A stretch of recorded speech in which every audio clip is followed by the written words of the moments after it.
Olá! Hoje a gente vai mergulhar numa jornada teológica bem interessante sobre o corpo humano. Vamos explorar desde a sua criação, que era tida como perfeita, passando por todas as lutas até chegar na esperança final. Tudo isso com base em uma fonte teológica fascinante. E para começar, vamos direto para essa citação que é super forte e já define bem o nosso tema. Ela amarra a vida, o trabalho e a mortalidade. É um trecho que, como a gente vai ver, representa uma verdadeira virada de chave na condição humana. Então, para a gente entender essa jornada, o ponto de partida não é a fragilidade ou o problema. Pelo contrário, a história começa num estado de perfeição.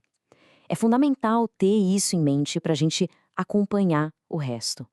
A fonte descreve um começo perfeito, um mundo sem sofrimento, sem decadência. Essa imagem aqui ajuda a gente a visualizar essa ideia, sabe? De uma harmonia completa, onde não existia conflito nenhum. E tem um detalhe: a certificação que o próprio Criador deu para sua obra não foi só boa, foi muito boa. Isso é importante porque reforça a ideia de que na origem não havia falha, não havia defeito.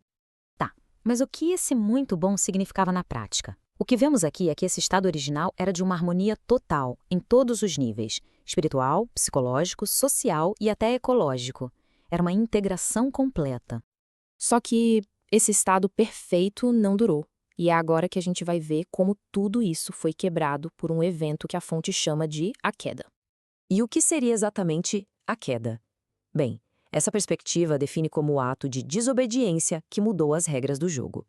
Foi o que introduziu o pecado, o sofrimento e a morte no mundo. As consequências, segundo essa linha de pensamento, foram imediatas e, olha, catastróficas. A harmonia original foi trocada por essa desarmonia em 4 frentes, afetando a relação com o divino, consigo mesmo, com o próprio corpo e com a natureza.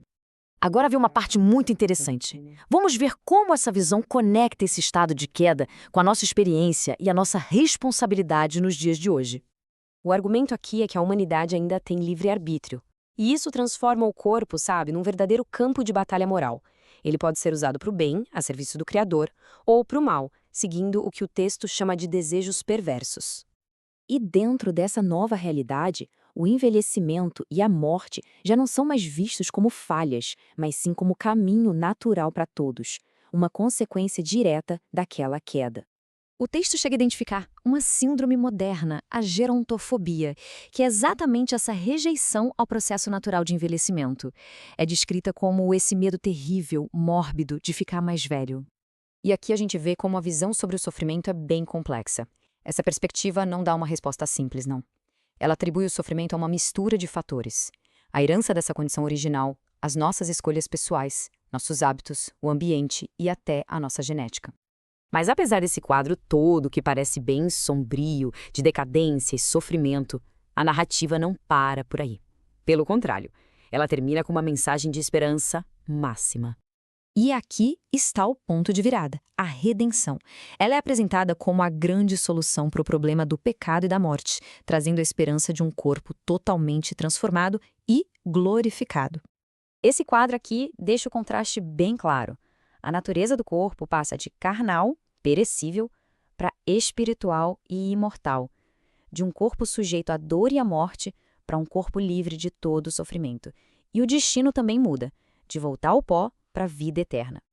Nesse ponto de vista, a morte é o inimigo final, que vai ser vencido por meio dessa glorificação. É o fim da jornada aqui na Terra, mas não é o fim da existência. E para fechar, fica essa reflexão, né? Como é que esse arco narrativo todo, que vai da perfeição, passa pela decadência e chega na glória, ressignifica a experiência que todo mundo tem de viver num corpo frágil. Entender essa estrutura de paraíso perdido e paraíso recuperado oferece uma lente completamente nova para enxergar a vida e a mortalidade.